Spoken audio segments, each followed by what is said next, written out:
Well, hello, my friends, and welcome back. It is great to have you here. And for those who are new, welcome. I am glad that you have found me. All right, friends. So today's topic is going to be on expectations and demands. So it's going to be a good one. You're going to want to stick around for this. I am going to help you make decisions and commit to them. Learn how to navigate difficult conversations and say no without guilt. Let's begin by building your inner strength. Welcome. I'm Angela Dryden, your life coach. All right, my friends, we're going to dive into expectations and demands and kind of how they show up in our world when it comes to having expectations and demands on others. I'm not talking about the goals and the expectations and demands you have on yourself. You know, those are things that we can monitor and differently, and they can kind of stretch us and stuff like that. I'm talking about expectations and demands we have on others, on people in our life. And usually it's on people that are closest to us and those that we are around the most because we believe they should know us by now. We believe that I've already asked you to do this 20 times. Why aren't you doing this? We have these types of conversations, and this is where expectation and demand kind of sneaks up in our lives. So I want to share this, and for me, this is actually a very personal journey that I'm going to express here in this video. And so I really hope that the impact that it had on my life, I hope that I can translate it in a way that you're going to have it on your life. So when it came to expectations and demands, that was something that I was great at having, and I wasn't quite there to let go of them. And it took me a while to do it. So I'm talking 15 years ago, I went on a camping trip. So I went on a camping trip with some friends. And the interesting thing is about one of these friends in particular that had asked us to go on this camping trip with her. A couple years before we had talked, and it was not the nicest things I had to say about my husband. Let's just put it that way. There were some things that I was complaining about him. I was saying that he's doing this and that. And so the little backstory is my husband is a recovering addict and alcoholic. And so during that time, I was starting to go to Al-Anon. I was just beginning to do that. And Al-Anon is a group for people that have loved ones that struggle with addictions. And so our addictions are the loved ones, but also our addictions are other problems as well. So like we have other things we need to work on. So we go to Al-Anon. And so I had gone to Al-Anon, starting to get counseling. And this was about 2 years ago, we were chatting. Well, fast forward 2 more years, and it's been 4 years since I had been going to Al-Anon, and my friend had called me up. It'd been a while since we kind of connected, and she wanted to invite us to go on a camping trip. We had been starting to talk. It had been a break, since we had talked. Then we started talking again, and she was like, it sounds like Darren's really doing good and things, because I really hadn't said much about Darren. Like I wasn't complaining about him anymore. Things like that just weren't happening. And she was like, I'd really love to go on a camping trip with all you guys. It would be a lot of fun. Our kids could play together, that kind of stuff. And I thought it'd be a great idea. And my husband thought it would be a great idea. So we went on a camping trip with them. So we went on this camping trip. We enjoyed it. We had a great time, packed up, left, came home. And then my friend gave me a call again. And so we were talking again. And this conversation changed my world when it comes to understanding mindset. This is before I became a coach, before any of that stuff was happening in my life. She called me up on the phone and she says, Angela, she goes, I thought Darren had changed. And Darren's the same way he's always been. Nothing has ever changed. Like the way that I talked to you, it sounded like he had made a change. And this was the point in my life I realized that the way I choose to see the world is completely up to me. I had been working and getting better and understanding myself and how I want to respond and react to certain situations and things that I used to react to in a way that wasn't very productive or helpful. Now I reacted differently. But I didn't know how well I was doing, I guess is the kind of the term, because I felt better, like things were feeling better in my relationship with my husband, but I didn't know how much of a change I had made until that phone call.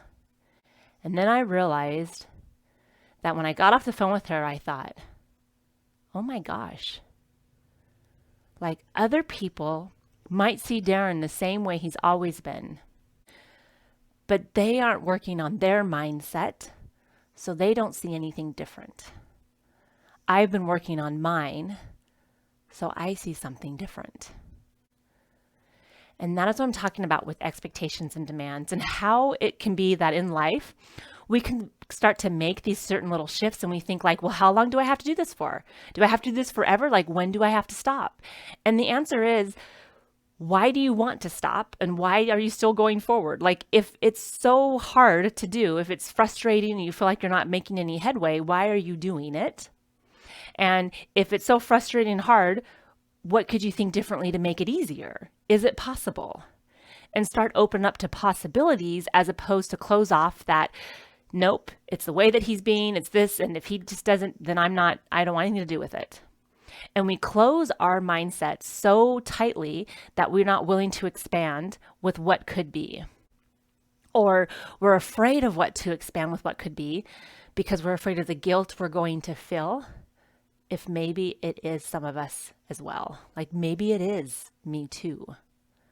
Like, that's what I found out in my self, exploration and discovery, and in really learning how I want to view the world, how I can, if I choose to, and what that looks like for me, is that I figured out that I get to control that. And nobody needs to take it away from me, but I don't get to control my circumstances. Things are going to happen. People are going to behave certain ways. Stuff's going to go down, but my response is always in my control. And every time I make a choice that is different from my older decisions, right, my past choices, I am now impacting my future. I am now creating a different outcome. And it may be 2, 3, 4, 10 years, right, down the line. And all of a sudden, the shift is almost so huge, it's like a 180. And you're just going, wow, like that was all from how I've decided to view things. It really changed that much.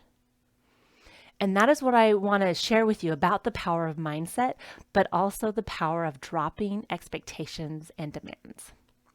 And I think that's why I have such a passion about what I do with mind management with my clients, is that I love seeing people see that there is more than 2 ways to do something. Because we do get into that state of where we have that all or nothing thinking, where it's like, well, it has to be this way or it's got to be this way. And the truth is, there's many different ways to view something. And I want to help people open up to that, because when we don't, we contract so much that we're not willing to see or give us insight to anything else. And so when we can drop the expectations and demands, really what happens is when we drop them is we can drop them because we see now that the value we thought that they were holding for us and how that was important, or maybe society's told us that, your man's supposed to do this for you and that for you. He's got to be your knight in shining armor. He's your Prince Charming. And if he's not, then he's not the man for you. And I want to say that's the biggest bunch of shit I've ever heard. Like, I bought into that. I thought that I was supposed to be treated that way. And I think that we're learning that that's not what's needed of it. And don't get me wrong, my husband treats me very well, but it's not because I demand or expect it of it. It's because he's a good man and I give him space to be him. I don't expect him to do things. But I do ask, I do make requests. Like, make a request and share how you feel, and do it in a way that isn't demanding or expectations, right? So do it in a way that is literally just like a request. It's kind of like making a song request on the radio. Remember back in the days, if anybody's old enough here, back in the days, the song request on the radio, and sometimes they played it and sometimes they didn't. It's like that. Like, that's a request. That means that sometimes it fans out and other times it doesn't. But still make the request and keep on making it. And don't make it out of that eventually they're going to get it. Make it because that's coming from a true source of you. And that's just what you're asking of somebody. You're making this request like, oh, I kind of would like this. This would be nice. And if it doesn't get met, then learn to meet your own needs. And when you do that, what happens is then you can love your partner so much better, because you're not expecting anything or demanding anything of them. You get to just love them for being them, as opposed to thinking that they need to do something or be this way in order for you to love them. No, you love them through sickness and health, through rich or poor, right? The whole things, right, of why when we decide to love them, of all these things, these are promises that you're making to yourself about how you are going to be when you're with them. These are not requests or these are not demands you're making or expectations. Your vows are not expectations or demands of them. It's what you're promising how you're going to show up, regardless of how they show up. And it just makes a big shift in your life. A lot of things start to shift and change. And so I'm hoping that this right here, this video I've made on expectations and demands, can be helpful to you. I hope that this story that I shared about how through life you are going to make shifts, and sometimes they're going to be more impactful over the long run, and other times it's going to be short. And this is where I want to slip this in and just give you a little bit of tidbit, is that when a client works with me for 12 weeks, I help them see that shift, just like my friend helped me see mine without her even knowing it. I want to help you see that from the time that we start coaching until the last coaching call that we do, the 12 weeks, the shift you have made, the value you are going to see in what you decided to invest in yourself in order to create the outcome you have created, and how that will impact not just like a business if you're starting a business, but your life. Because I'm a life coach and I help impact all those areas of life, including work and including relationships. And so if you want to experience the impact, if you want to see that transformation for yourself, if you feel like you keep on doing things but you're not seeing the results you want to get, reach out to me, book your discovery call, and in 12 weeks, I'm going to show you the impact mindset management will do for you in a way you've never seen before.